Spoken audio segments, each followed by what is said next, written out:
Yes, hello everyone. So this is another lecture of GOC. Recording की भी थी but पता नहीं कुछ प्रॉब्लम आ रही है जैसे हैकिंग टाइप का ना, तो कंटेंट विजिबल नहीं हो पा रहा. So I am doing this again. So first part आप लोगों ने यूट्यूब पे देख लिया था ऑलरेडी. सो अब हमने पढ़ना है इलेक्ट्रॉनिक डिस्प्लेसमेंट्स. इलेक्ट्रॉनिक डिस्प्लेसमेंट्स में हमने 3-4 चीजें पढ़नी है जो इंपॉर्टेंट है. सारे के सारे इफेक्ट्स में से कुछ भी क्वेश्चन पेपर में आ सकता है बिकॉज इसकी एप्लीकेशन इंपॉर्टेंट है. तो इलेक्ट्रॉनिक डिस्प्लेसमेंट्स में हमने 4 इफेक्ट पढ़ने हैं जिसमें से हमारे पास 2 आते हैं परमानेंट इफेक्ट और एक है temporary effect. Permanent effect and temporary effect. Permanent में आगे हमारे पास 3 आ जाते हैं जिसमें हम इंडक्टिव इफेक्ट लेते हैं, उसके बाद हम मीजोमेरिक इफेक्ट लेते हैं और थर्ड वन हम लेते हैं हाइपर कंजुगेशन इफेक्ट. और टेम्परेरी में हमारे पास आता है इलेक्ट्रोमेरिक इफेक्ट. Electromeric effect. चलिए, so let us start the first one, inductive effect.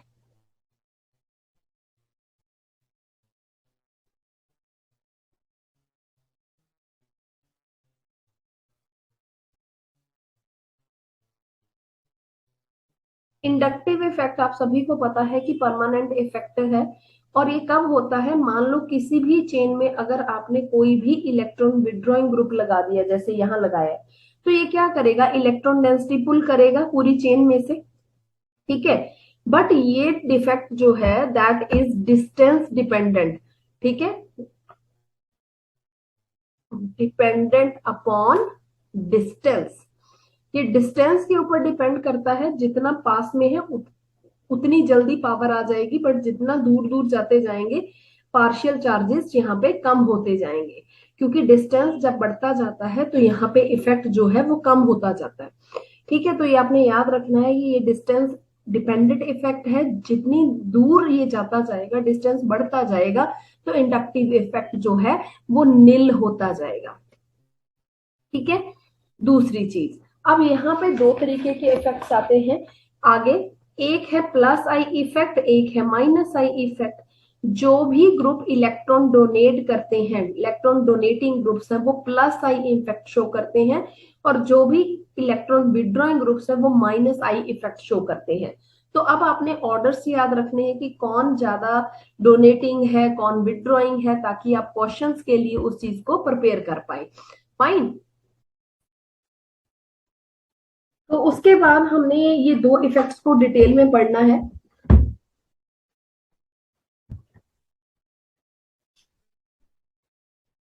चलो, तो फर्स्ट ऑफ ऑल आप लोग ये याद रखेंगे कि ये परमानेंट इफेक्ट है. यहां से क्वेश्चन बनता है परमानेंट इफेक्ट. और ये एक वीक इफेक्ट है क्योंकि ये डिस्टेंस पे डिपेंडेंट है. जैसे जैसे डिस्टेंस आपका इंक्रीज होता जाएगा, इंडक्टिव इफेक्ट आपका बहुत कम होता जाएगा. ये सिग्मा बॉन्ड के थ्रू ऑपरेट होता है. Very important, operates by sigma bond. कभी भी पाई बॉन्ड को ये इन्वॉल्व नहीं करता. उसके बाद हमारे पास थर्ड है can be neglected. Can be neglected after 3-4 carbon atoms. मतलब इतनी दूर ही वो मैक्सिमम टू मैक्सिमम जा सकता है. अगर आपको कोई बोले कि 5वें 6वें कार्बन के बाद कुछ ग्रुप लगा है कि तो क्या इंडक्टिव इफेक्ट ऑपरेट होगा, तो आप बोलेंगे कि नहीं होगा. इंडक्टिव इफेक्ट अगर आप हाइड्रोजन का लेके चलते हैं तो that is assumed to be 0. ठीक है, हाइड्रोजन का हम 0 मान के चलते हैं. जो ग्रुप इलेक्ट्रॉन्स को विड्रॉ करते हैं वो मैंने ऑलरेडी आपको बता दिया, इलेक्ट्रॉन विड्रॉइंग ग्रुप है. और वो कौन सा ग्रुप शो करते हैं, माइनस आई इफेक्ट. और जो ग्रुप इलेक्ट्रॉन को डोनेट करते हैं वो ग्रुप रहते हैं इलेक्ट्रॉन डोनेटिंग ग्रुप, और वो प्लस आई इफेक्ट शो करते हैं। अब आप लोगों ने यहाँ पे ये याद रखना है कि कौन सा प्लस आई है, कौन सा माइनस आई, क्योंकि इसी चीज से ऊपर हमारे पास क्वेश्चंस आते हैं। और जर्नल लैंग्वेज में मैं बता दूं कि जितने भी अल्काइल ग्रुप्स आप ऑर्गेनिक में पढ़ते हैं, मतलब जितने भी आर ग्रुप मैंने पढ़ लिखवाए हैं, वो सारे के सारे हमारे आई ग्रुप वाले हैं, प्लस आई वाले, और यहीं से क्वेश्चन आता है यूजली। ठीक है, उसके बाद आपके पास जैसे CH2 नेगेटिव, ये भी इसका है। ठीक है, ये सबसे ज्यादा। ठीक है, मैं यहां से ऑर्डर लिखना स्टार्ट कर रही हूँ। CH2 negative, NH negative, O negative, COO negative, CH3 tertiary वाला सबसे ज्यादा, फिर सेकेंडरी वाला। ठीक है, तो इसको याद करने की जरूरत नहीं है क्योंकि कभी भी इसका एज सच कंपैरिजन चार्ट नहीं आता। व्हाट इज इंपॉर्टेंट, जो हमारे पास हाइड्रोजन के आइसोटोप्स हैं, ड्यूटीरियम, ट्रीटियम और हाइड्रोजन, इनमें से किसका ज्यादा हो सकता है, यहां से क्वेश्चन बन सकता है। तो ये चीज याद रखिएगा कि ट्रीटियम वाला ज्यादा है।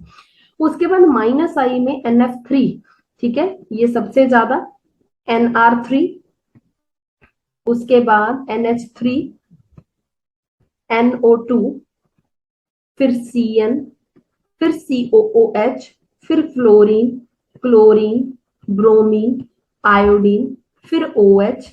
ठीक है, और OR इससे पहले आता है। तो ये कुछ कुछ चीजें देखो आपको याद करनी पड़ेंगी, और इतना पेपर में आता नहीं है कि कभी भी कंपैरिजन बेस्ड पूछाए। ठीक है, तो इसके लिए आपको अगर ये चीज नहीं भी याद तब भी चलेगा।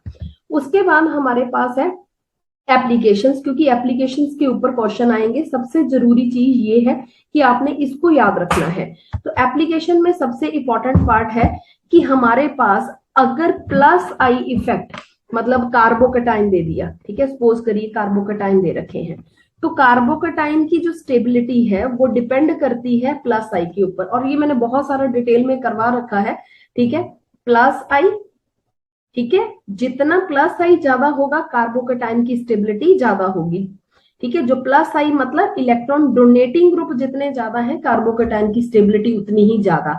और जो माइनस आई वाले हैं वो कार्बोकटाइन को डिस्टेबलाइज करेंगे। और सिमिलरली अगर मैं कार्बे एनाइन लिखूं तो यहाँ पे आप समझ सकते हैं कि ये रिवर्स हो जाएगा। कार्बे एनाइन की स्टेबिलिटी के लिए आपको क्या चाहिए, यहाँ पे माइनस आई ग्रुप वाले ज्यादा चाहिए, और उसके बाद प्लस आई वाला मैंने नीचे, ये डिवाइड का साइन नहीं है, जस्ट लिखा हुआ है कि ये प्लस आई इसके डायरेक्टली प्रोपोर्शनल है और ये इनडायरेक्टली प्रोपोर्शनल है। तो उसके बाद अगर हम फ्री रेडिकल्स की भी बात करें तो फ्री रेडिकल भी कार्बोकटाइन वाला स्टेबिलिटी ऑर्डर फॉलो करते हैं। उसके बाद वेरी इंपॉर्टेंट चीज जिसको हम एसिडिक स्ट्रेंथ बोलते हैं, और ऑलरेडी आपको 2-3 बार ये चीज करवाई गई है कि एसिडिक स्ट्रेंथ जो है वो डायरेक्टली प्रोपोर्शनल रहती है। याद रखिएगा, स्टेबिलिटी ऑफ एनायन, और स्टेबिलिटी ऑफ एनायन किसके प्रोपोर्शनल थी कि कितने इलेक्ट्रॉन विड्रॉइंग ग्रुप यहाँ पे हैं, और अगर प्लस आई वाले हैं तो वो डिस्टेबलाइज करेंगे। और बेसिक स्ट्रेंथ की बात की जाए तो बेसिक स्ट्रेंथ इसके रिवर्स रहेगा। बेसिक स्ट्रेंथ जो है that is directly proportional to stability of carbocation. ठीक है, और this is directly proportional to plus I upon minus I. इसकी डिटेल्स वीडियो अगर किसी को ये चीज समझ नहीं आ रही तो आप वहां पे रिकॉर्डर्स में जाके देख लीजिए, क्योंकि अगर मैं इसको एक्सप्लेन करने लग गई तो that is very very lengthy part. उसके बाद वेरी इंपॉर्टेंट क्वेश्चन जो पेपर में आता है, stability of carbocations, stability of carbocation, stability of carbanion, stability of free radical, ये सारे इंटरमीडिएट्स हैं। ठीक है, तो आप लोगों ने याद रखना है कि कार्बोकटाइन में टर्शरी वाला ज्यादा स्टेबल है सेकेंडरी देन प्राइमरी, और यही रिएक्शन में अगर कहीं बन रहा हो तो ये इसकी स्पीड का ऑर्डर भी यही होगा। किसी भी रिएक्शन में अगर कार्बोकटाइन बन रहा है और आपको क्वेश्चन में पूछ लिया कि बताओ कि इस रिएक्शन की स्पीड किसकी ज्यादा है, कौन जल्दी हो जाएगी, तो टर्शरी कार्बोकटाइन वाली जल्दी होगी। कार्बोनाइन में reverse, कार्बोकटाइन free radical same order follow करते हैं, ये वाला। ठीक है जी, अब हमारे पास ये सारी हो गई बेसिक चीजें। अब सेकंड टाइप का क्वेश्चन जो फ्रेम आउट होता है एसिडिक स्ट्रेंथ का, हमारे पेपर में ये चीज दी गई है एक बार ना, तो आप लिख लीजिए कि जो एसिडिक स्ट्रेंथ है वो आपका इसके बराबर भी हो सकता है। अगर आपको के ए की वैल्यू कहीं दे दी, ठीक है, तो वो एसिडिक स्ट्रेंथ के डायरेक्टली प्रोपोर्शनल होती है। मतलब जितना के ए ज्यादा उतना ही एसिडिक स्ट्रेंथ भी ज्यादा, ठीक है। बट कहीं पे अगर पीकेए दे दिया तो पीकेए इनके इनवर्सली प्रोपोर्शनल होता है, क्योंकि जितनी वैल्यू ये बड़ी होगी उतनी ये छोटी होगी, इनवर्सली प्रोपोर्शनल है। तो मैं क्या बोलूंगी, के ए अगर ज्यादा है, पीकेए मेरा कम है, तो एसिडिक स्ट्रेंथ मेरी ज्यादा होगी। वेरी इंपॉर्टेंट, यहां से कोई भी चीज आपको इस तरीके से पेपर में दी जा सकती है। और सेम अगर बेसिक स्ट्रेंथ का ऑर्डर दिया जाए तो बेसिक स्ट्रेंथ का ऑर्डर के बी के प्रोपोर्शनल होता है। के बी रेट कांस्टेंट है बेसिक स्ट्रेंथ के लिए, और ये इनवर्सली प्रोपोर्शनल है पी के बी के लिए। तो आपको वैल्यू दी जाएगी, जैसे सपोज करिए 3 मॉलिक्यूल दे दिए ए बी सी, इसकी के वैल्यू सपोज करिए मैं लिख दूं 12 है, इसकी 15 है, इसकी 18 है। बताओ जी एसिडिक स्ट्रेंथ किसकी ज्यादा है, तो एसिडिक स्ट्रेंथ का ऑर्डर भी ये होगा। समझ रहे हैं आप, ठीक है। तो इस तरीके से आपको ये दिया जाएगा के ए के बी वैल्यू। अगर पीके दे दिया तो जितनी छोटी होगी उसका एसिडिक स्ट्रेंथ सबसे ज्यादा। तो ये चीज आप लोग ध्यान रखेंगे। उसके बाद आता है very very important part, basic strength जो है अमीन में से। हमेशा क्वेश्चन याद रखिए, एक एक क्वेश्चन कम से कम, ठीक है, कम से कम बोल रही हूँ क्योंकि 2 क्वेश्चन भी मैंने पेपर में देखे हैं। 1 मार्क का क्वेश्चन एक अमीन में से एक एसिड में से आना ही आना है, एसिडिक स्ट्रेंथ का और बेसिक स्ट्रेंथ का। और ये ऑलरेडी बहुत सारे क्वेश्चन मैंने करवा रखे हैं आप लोगों को। तो बेसिक स्ट्रेंथ ऑफ अमीन, अगर मैं फर्स्ट की बात करूं तो याद रखिएगा, अगर गैसियस मीडियम है तो हमारे पास क्या ऑर्डर रहेगा। दोनों में ऑर्डर डिफरेंट रहते हैं। ये पेपर में प्रीवियस ईयर आया हुआ है सेम क्वेश्चन, पता नहीं कितनी बार ये क्वेश्चन रिपीट हो रखा है इंडिया लेवल में। तो गैसियस मीडियम में टर्शरी जो अमीन है वो ज्यादा बेसिक है, देन सेकेंडरी, देन प्राइमरी और than ammonia. Ammonia least basic रहेगा गैसियस मीडियम में, ठीक है। टर्शरी का स्ट्रक्चर बनाए, समझ रहे हैं आप, तो जिसमें 3 ग्रुप लगे हैं इसके साथ, ठीक है। और अगर मैं सेकेंडरी का बनाना चाहूं तो इसमें 2 ग्रुप लगे होंगे और तीसरा ग्रुप क्या रहेगा बच्चे, हाइड्रोजन। और प्राइमरी की बात कर रहे हैं तो इसमें एक ही आर ग्रुप होगा और बाकी 2 क्या होंगे, हाइड्रोजन। और अमोनिया है उसमें तीनों ही ग्रुप क्या है, हाइड्रोजन, ठीक है। तो ये हमारे पास है इसका, सॉरी इसमें भी मैंने गलत, पॉजिटिव नहीं आएगा, लोन पेयर आएगा, ठीक है। तो ये मैंने बना दिया तीनों अमीन्स का स्ट्रक्चर। अब अगर आपको बोला जाए कि हमारे पास ये सारी अमीन एक्वस मीडिया में दी गई हैं, तो वेरी इंपॉर्टेंट, ये ऑर्डर चेंज हो जाता है। एक्वस मीडिया में अगर तो ये आर ग्रुप आपको मेंशन किया जाए मिथाइल है, तब हमारा ऑर्डर रहेगा secondary, than primary, than tertiary, than ammonia. और अगर ये आर ग्रुप C2H5 है और एनी अनदर अल्काइल ग्रुप, तो हम क्या करेंगे, मिथाइल को छोड़ के कोई भी हो तो secondary, tertiary, primary, ammonia. Very important, and I am sure कि यहीं से ही बेसिक स्ट्रेंथ का ऑर्डर जो है हमारे पेपर के लिए निकल जाएगा। बहुत ज्यादा इंपॉर्टेंट है ये चीज, इसको याद रखिएगा। उसके बाद हमारे पास आता है नेक्स्ट पार्ट, जिसमें हम पूछते हैं, जैसे सपोज करिए एक चीज है जिसको मैं डीएनपी रूल बोलूंगी। क्या बोलते हैं, डीएनपी रूल। डीएनपी हमारे पास ये रिएजेंट नहीं है, डाई नाइट्रोफिनाइल जो हम करते हैं, ये है डिस्टेंस, उसके बाद नंबर ऑफ ग्रुप्स, ठीक है, नंबर ऑफ ग्रुप्स, या फिर आप बोल दो हेट्रो एटम्स, और उसके बाद है थर्ड चीज इसकी पावर, ठीक है। 3 चीजें हैं जो ये डिसाइड करती हैं कि इसकी एसिडिक स्ट्रेंथ या बेसिक स्ट्रेंथ किसकी ज्यादा होगी। फॉर एग्जाम्पल अगर मैं आपको क्वेश्चन दूं ये वाला, सपोज यहां मान लो मैंने ऑक्सीजन लगा दिया और यहां मैंने नेगेटिव लगा दिया। नेगेटिव वाले क्या होते हैं, इलेक्ट्रॉन रिच, ठीक है। और एक मैंने दे दिया सपोज करिए ये वाला, उसके बाद मैंने आपको दे दिया ये वाला ग्रुप, और उसके बाद मैंने आपको दे दिया ये वाला ग्रुप। मैंने आपको बताया था कि जो एसिडिक स्ट्रेंथ है, बेसिक स्ट्रेंथ है, वो हम किसके ऊपर डिपेंड करती है, याद करिए मैंने -i में लिखवाया है ना। एसिडिक स्ट्रेंथ जो है वो डायरेक्टली प्रोपोर्शनल है स्टेबिलिटी ऑफ कार्बन एनायन, और दिस इज प्रोपोर्शनल कि -i ग्रुप कितने हैं, इलेक्ट्रॉन विड्रॉइंग ग्रुप कितने हैं। -i का मतलब है विड्रॉइंग, और +i जितने डोनेटिंग है। ये चीज है, या फिर एसिडिक स्ट्रेंथ डिपेंड करती है Ka पे या फिर pKa पे। ठीक है, यही चीज है जहां पे या फिर एसिडिक स्ट्रेंथ डिपेंड करती है, जितनी इलेक्ट्रोनेगेटिविटी ज्यादा हो एसिडिक स्ट्रेंथ भी उसकी उतनी ही ज्यादा होती है। तो ये 3-4 चीजें थी हमारे पास। अब मैंने आपको ये क्वेश्चन दे रखा है और मैंने पूछा कि बताओ जी इसमें किसका आपको लग रहा है कि हमारे पास स्ट्रेंथ ज्यादा है। देखो यहाँ पे आपको ये तो पता है कि डिस्टेंस भी देखना है, क्योंकि प्लस आई माइनस आई ग्रुप डिस्टेंस के ऊपर डिपेंड करते हैं। तो हेट्रोएटम ग्रुप्स या हेट्रोएटम, हेट्रोएटम कौन सा है, एक ऑक्सीजन है एक नाइट्रोजन है। पावर किसकी ज्यादा है, इलेक्ट्रोनेगेटिविटी की बात है, ऑक्सीजन की ज्यादा नाइट्रोजन से। तो जितनी इलेक्ट्रोनेगेटिविटी ज्यादा है उतनी ही एसिडिक स्ट्रेंथ ज्यादा है। तो इसका मतलब ये तो श्योर है या तो ये ज्यादा होगा या ये ज्यादा होगा। अब बात आती है डिस्टेंस भी तो देखना है, इन दोनों में से सबसे ज्यादा किसका होगा, इसका। समझ रहे हैं, अगर मैं इसका 1 2 3 4 नंबर मेंशन करूं तो मेरे आंसर जो बनेगा 4 का सबसे ज्यादा, उसके बाद 3 का, क्योंकि ये भी डिस्टेंस डिपेंडेंट फैक्टर है, ये नजदीक है। उसके बाद इन दोनों में से पहला, फिर आएगा दूसरा। तो इस तरीके से आपने क्वेश्चंस को सॉल्व करना है अगर आपको ऐसा कोई क्वेश्चन पेपर में दिया जाए। ठीक है जी, चलिए उसके बाद आता है हमारे पास रेजोनेंस का फैक्टर।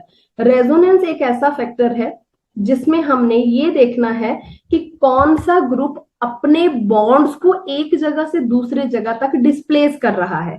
ठीक है, तो ये बेसिकली एक तो थ्योरेटिकल कंसेप्ट है, याद रखिएगा। ठीक है, थ्योरेटिकल कंसेप्ट है, कभी भी ये एक्सपेरिमेंटली प्रूव्ड नहीं होता, और यूजली ये बॉन्ड लेंथ को या फिर इलेक्ट्रॉन डेंसिटी को इन टर्म्स के लिए जाना जाता है ये। ठीक है, फॉर एग्जाम्पल अगर मैंने बेंजीन ऐसे बना दिया तो मैं बेंजीन को ऐसे एरो लगा के ऐसे भी तो शो कर सकती हूँ। ठीक है, ये बहुत कॉमन चीज है। या फिर ऐसे 3 बना दिए मैंने और उसको मैंने दिखा दिया डॉटेड कि ये मेरे बॉन्ड्स जो हैं ये एक जगह से दूसरे जगह तक घूम रहे हैं। अब ये हो गए हमारे पास 2 स्ट्रक्चर जो है। फाइनल स्ट्रक्चर को हम बोलते हैं रेजोनेंस हाइब्रिड, और जो पहले वाले जितने भी स्ट्रक्चर बनेंगे जो इससे पहले 3 डंडों से पहले आपने लिखे हुए हैं ऐसे एरो लगा के, ये है कैनोनिकल स्ट्रक्चर या फिर रेजोनेटिंग स्ट्रक्चर। ठीक है, तो ये नाम ही कई बार आ जाते हैं तो याद रखिएगा, रेजोनेटिंग स्ट्रक्चर्स। ठीक है, अब हमने क्या करना है, ये चीज है। सपोज करिए मैंने मान लो ये वाला मॉलिक्यूल लिखा।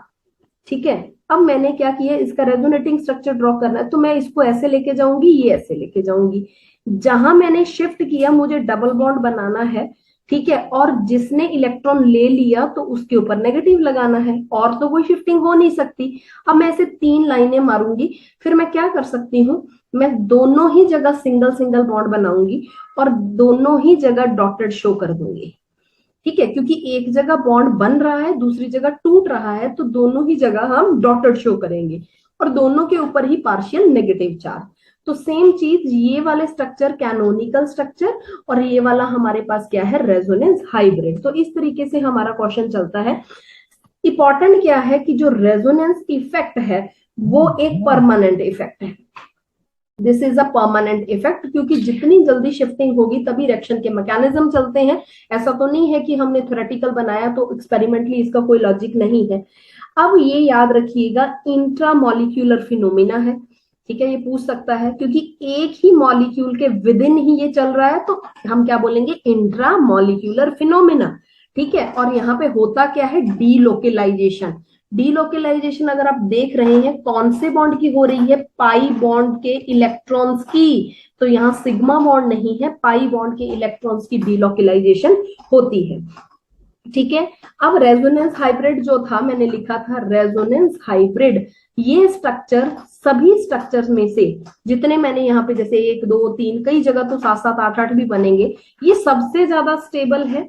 ठीक है, और सभी की फिजिकल एंड केमिकल प्रॉपर्टीज को एक्सप्लेन करेगा। अगर हम एक स्ट्रक्चर उठा लें, इसको उठा लें, तो हमें इंडिविजुअल देखने की जरूरत नहीं है, ये इसकी फिजिकल केमिकल प्रॉपर्टीज सबको क्या करेगा, एक्सप्लेन करेगा। इंपॉर्टेंट है ये चीज। अब याद आता है कंडीशंस का। ठीक है, जो हमें ध्यान रखना है, क्योंकि पेपर में अब ये क्वेश्चन ना कंडीशंस पे देने लग गए, तो मैंने देखे हैं हमारे पेपर में, तो इस चीज को अब कैसे समझेंगे आप देखिए। अगर मेरे पास इस तरीके का कुछ है, देखो कंजुगेशन चाहिए, कंजुगेशन मतलब double single double single double single, ये ठीक है, डबल सिंगल ऐसा कुछ, ऐसा कंजुगेशन ये होता है। अब कंजुगेशन के लिए देखिए क्या करेंगे, या तो पाई बॉन्ड है, फिर सिग्मा है और नेगेटिव चार्ज आ गया, पाई बॉन्ड है, सिग्मा है, या साथ में कार्बोकेटायन आ गया, पाई है, सिग्मा है, फिर पाई बॉन्ड आ गया, क्योंकि सिग्मा पाई यही कर रहे हैं ना, ये भी हो सकता है, पाई है, सिग्मा है, या फिर हमारे पास लोन पेयर आ गया, उसके बाद पाई है, सिग्मा है, फ्री रेडिकल आ गया। तो ये सारी कंडीशन आपके पास रेजोनेंस को एक्सप्लेन करती हैं। बच्चे एक ही चीज याद करके जाते हैं, डबल सिंगल मतलब ये वाली, बट ये सारी चीज भी वही है, ठीक है। तो मैंने एक ही जगह इसको लिख दिया, इसको याद रखिएगा, बहुत ही ज्यादा इंपॉर्टेंट है ये सारी कंडीशंस। अब एक एक एग्जांपल आपको लेके दिखाती हूँ, ठीक है। चलिए, जैसे मैंने लिखा पाई, सिग्मा और नेगेटिव चार्ज, ठीक है। फर्स्ट कंडीशन ले लेते हैं, आपको बाकी सारे समझ आ जाएंगे। Suppose CH2 double bond CH, CH double bond CH, CH2 negative. तो क्या है यहाँ पे देखिए, pi bond, sigma bond, pi bond, sigma bond, और क्या आ गया, negative, pi sigma negative, pi sigma negative. तो जरूरी नहीं कि pi sigma pi sigma pi sigma ही चलता जाए, अगर एंड में हमारे पास इन दोनों के साथ नेगेटिव आ जाए, पॉजिटिव आ जाए, लोन पेयर आ जाए, या फिर फ्री रेडिकल आ जाए, तब भी हमारे पास क्या होगा, रेजोनेंस होगा, ठीक है जी। अब देखिए, अगर मैं इसको मूव करना चाहूं तो मैं कैसे करूंगी, मैं एक मिनट डिफरेंट कलर का पेन लेती हूँ, फिर आपको एक्सप्लेन करती हूँ। देखिए, अगर मैं इस नेगेटिव को यहाँ ले आऊं, नेगेटिव के बीच में तो दो इलेक्ट्रॉन थे ना, दो यहाँ आ गए, ये दो कहाँ चले जाएंगे, यहाँ, और ये दो कहाँ चले जाएंगे, यहाँ। तो क्या बनेगा, CH2 नेगेटिव, यहाँ CH डबल बॉन्ड CH, फिर single bond CH double bond CH2, ये आपके पास बन जाएगा अगला स्ट्रक्चर, ठीक है। ये मैंने पूरा शो कर दिया। ऐसा भी तो हो सकता है कि ये यहीं तक रुक जाए, CH2 डबल बॉन्ड CH, फिर CH नेगेटिव, फिर CH डबल बॉन्ड CH2, ऐसा भी तो हो सकता है ना, कि पहले स्टेप में सिर्फ ये इतना ही चले, उसके बाद दोबारा ये शिफ्ट होके यहाँ तक पहुंचे, ठीक है। तो ओवरऑल मैं इसको कैसे शो करूंगी, देखिए CH2 CH CH, हर जगह सिंगल ड्रॉ करना है, मैंने आपको समझा दिया था, ऐसे कर लीजिए, हर जगह डॉटेड बना दीजिए, क्योंकि बॉन्ड मूव करके ऐसा चल सकता है। ये वाला पार्ट भी नेगेटिव है और ये वाला पार्ट भी नेगेटिव है, और नेगेटिव कहाँ आ रहा है, इसके ऊपर, जहां जहां आ रहा है। तो ये हो गया हमारे पास रेजोनेंस का मूवमेंट। अगर हम फर्स्ट कंडीशन लेते हैं, तो आप हर एक कंडीशन एक एक एग्जांपल लिख के दिखा देती हूँ, तो आप अपने हिसाब से कर लीजिएगा। सेकंड अगर मैं लिखूं, पाई, सिग्मा और लोन पेयर, ठीक है। तो एक एग्जांपल इसका लिखिए, CH2 double bond CH NH2, समझ रहे हैं, पाई, सिग्मा, लोन पेयर, इसकी आप शिफ्टिंग कर लीजिएगा। थर्ड अगर मैं लिखूं, पाई, सिग्मा, पाई, तो सेम ले लीजिए, CH2 double bond CH, CH double bond CH2, इसकी भी आप शिफ्टिंग कर सकते हैं। फोर्थ अगर मैं लेके चलूं, पाई, सिग्मा और फ्री रेडिकल, तो हम इसकी भी शिफ्टिंग कर सकते हैं, दैट इज ऑल्सो पॉसिबल, ये वाला, ठीक है। तो रेडिकल आपको पता ही है कि जब हमने शिफ्ट करना है, तो आपको ये पता होना चाहिए, ये दो इलेक्ट्रॉन है, तो ये इसके साथ, ये इसके साथ, तो ये रेडिकल इसके ऊपर रह जाएगा, तो मेरे पास ये स्ट्रक्चर बनता है। तो ये हमारे पास सारा ये रेजोनेंस की फॉर्मेट्स है कि हमारे पास ये हो सकते हैं। अब आपने देखना है कि जो रेजोनेंस है वो कहाँ से कहाँ तक फ्लो करता है। हमेशा जो रेजोनेंस का फ्लो है, ठीक है, आपने कैसे ड्रॉ करना है, इलेक्ट्रॉन फ्लो जो रहेगा वो हाई इलेक्ट्रॉन डेंसिटी से कहा जाएगा, लो इलेक्ट्रॉन डेंसिटी की तरफ, ठीक है। तो ये चीज हो गई, ये याद रखिएगा आप, ठीक है। और हमेशा याद रखिएगा कि इसमें जो पोजीशन है एटम्स की, वो कभी भी चेंज नहीं होती, डू नॉट चेंज, चाहे आप इलेक्ट्रॉन हिला रहे हैं, चेन तो वैसे ही बना रहे हैं ना जैसे जैसे ये पड़े थे, ठीक है। तो ये याद रखिएगा। और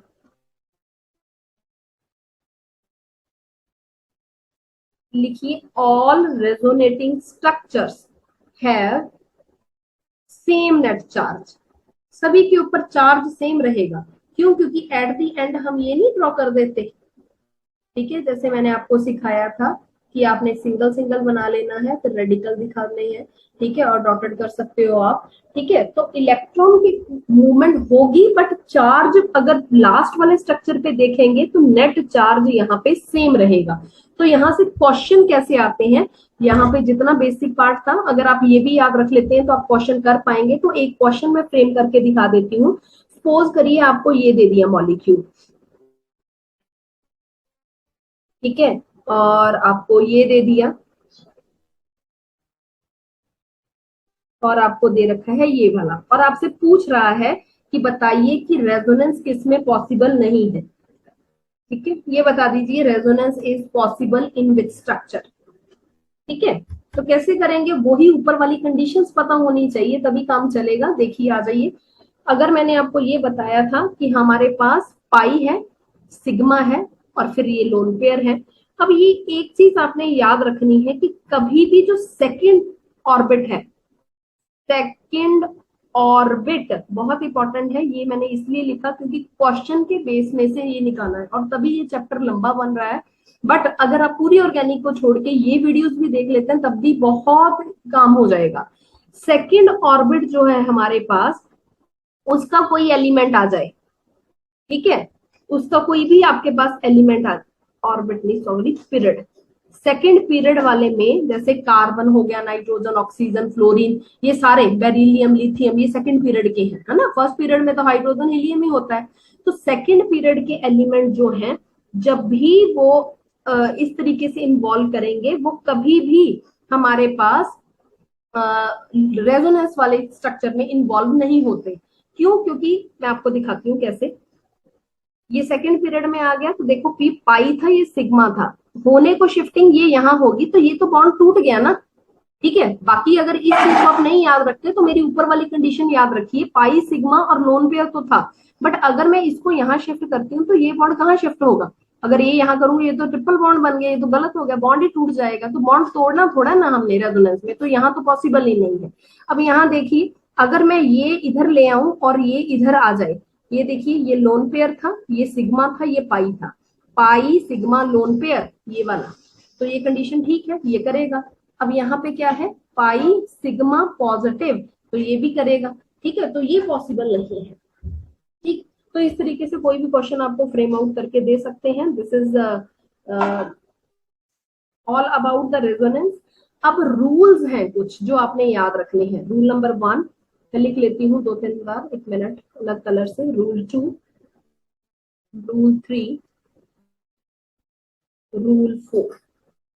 ठीक है, 6-7 रूल्स हैं जो आप लोगों ने याद करने हैं, क्योंकि यहाँ से काफी चीजें आपको पता चलेंगी। देखिए, मोर इज पाई बॉन्ड्स, जितने पाई बॉन्ड ज्यादा होंगे, मोर इज स्टेबिलिटी, याद रखिएगा, जितने पाई बॉन्ड ज्यादा, स्टेबिलिटी ज्यादा, रेजोनेंस स्ट्रक्चर्स भी ज्यादा। ठीक है, याद रहेगा। और अगर आपको पूछा जाए कि ये स्ट्रक्चर दिए हैं, सपोज करिए ऐसा, यहाँ पॉजिटिव यहाँ नेगेटिव, बताओ जी इसमें से कौन ज्यादा स्टेबल है। तो पाई बॉन्ड यहाँ कितने हैं, 2, यहाँ तो एक ही है, तो स्टेबल कौन सा है ये। तो ये क्वेश्चन आते हैं डायरेक्ट, 2 स्ट्रक्चर दे देंगे, सीधा पूछेंगे जी बताओ स्टेबल कौन है, विच वन इज मोर स्टेबल, तो स्टेबल कौन सा है ये। और ये क्वेश्चन किस फॉर्मेट से उठाया गया, ये रेजोनेंस वाले फील्ड में से उठाया गया है। ठीक है, क्योंकि पेपर में जब देखते हैं तो पता नहीं चलता कि ये किस चीज से पूछ रहा है। तो ऐसा कभी स्टेबिलिटी के ऊपर क्वेश्चन आए तो देख लेना है कि पाई बॉन्ड तो नहीं है, डिफरेंस। चलिए, सेकेंड पार्ट रहता है न्यूट्रल रेजोनेटिंग स्ट्रक्चर। जो न्यूट्रल रेजोनेटिंग स्ट्रक्चर जिसके ऊपर कोई चार्ज नहीं है, वो ज्यादा स्टेबल होता है as compare to charge resonating structure. For example, अगर मैं बनाऊं OH और मैंने ये बना दिया, ठीक है, यहाँ ये शिफ्ट हो सकता था ना, रेजोनेंस हो सकती है इसका इसका आगे आगे। और अगर मैं बना दूं ये वाला, यहाँ सपोज करिए मैंने पॉजिटिव बना दिया और ये बना दिया,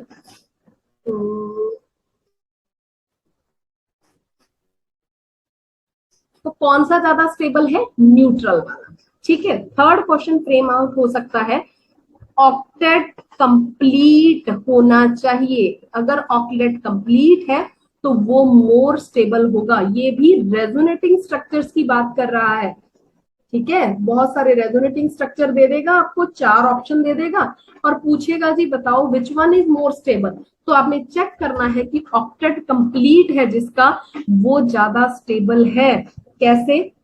देखिए सपोज करिए मैं बनाऊं, देखिए BH2 सी, ये मैंने रेंडमली बनाया है थोड़ा सा समझाने के लिए, क्योंकि ऑर्गेनिक में तो हो सकता है आपको कुछ भी दे दे। ठीक है, तो एक बार मैं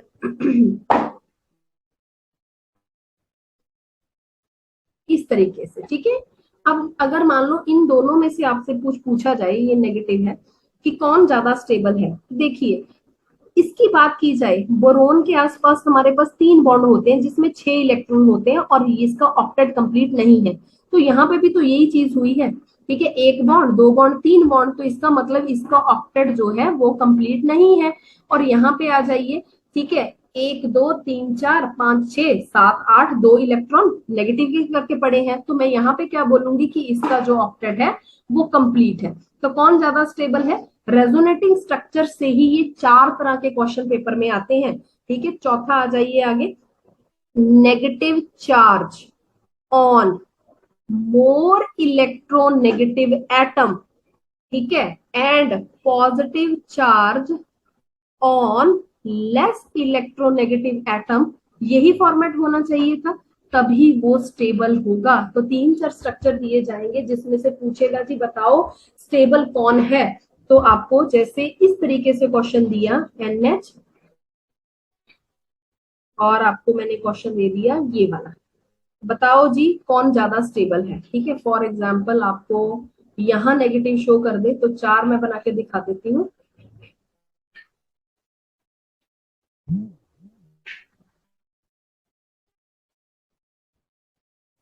बताओ जी which one is more stable,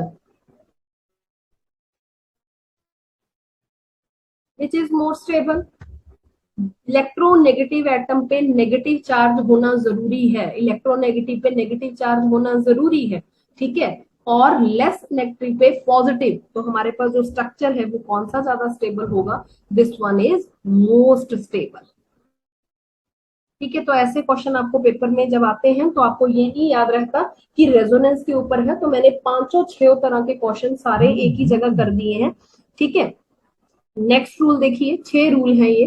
5वां रूल हमें ये कहता है कि जो अपोजिट चार्जेस हैं, मतलब पॉजिटिव नेगेटिव चार्जेस हैं, they should be near to each other, बहुत क्लोज होने चाहिए तो ज्यादा स्टेबल है। ठीक है, याद रखिए, तो that one is most stable. But अगर बात करूं पॉजिटिव पॉजिटिव की या नेगेटिव नेगेटिव की, तो वो बहुत दूर होने चाहिए तभी काम चलेगा। फॉर एग्जाम्पल अगर मैं यहीं से आपको एक क्वेश्चन लिख के दिखाऊं, suppose CH2 double bond CH negative, तो होपफुली यहाँ पे आपको काफी सारी चीजों का क्लैरिटी हो गई होगी, क्योंकि इंपॉर्टेंट है भाई ये यहाँ पे चीजें करनी ये वाली। ये सारे PDF में से क्वेश्चन उठाए हुए हैं। अब आपको ये पूछे, ऐसे 4 दे दे आपको, A ज्यादा स्टेबल है या B ज्यादा स्टेबल है, स्टेबल वन कौन है? तो मैंने क्या बोला था, नेगेटिव चार्जेस पॉजिटिव चार्जेस एक दूसरे के क्लोज होने चाहिए, जितने ज्यादा क्लोज है स्टेबिलिटी उसकी ही होगी। तो ये वाला आंसर आएगा। ठीक है, तो इस तरीके से भाई आप लोगों ने करना है, इस चीज को याद रखिएगा, इंपॉर्टेंट है ये चीजें। ठीक है, उसके बाद नेक्स्ट लास्ट वाला रूल,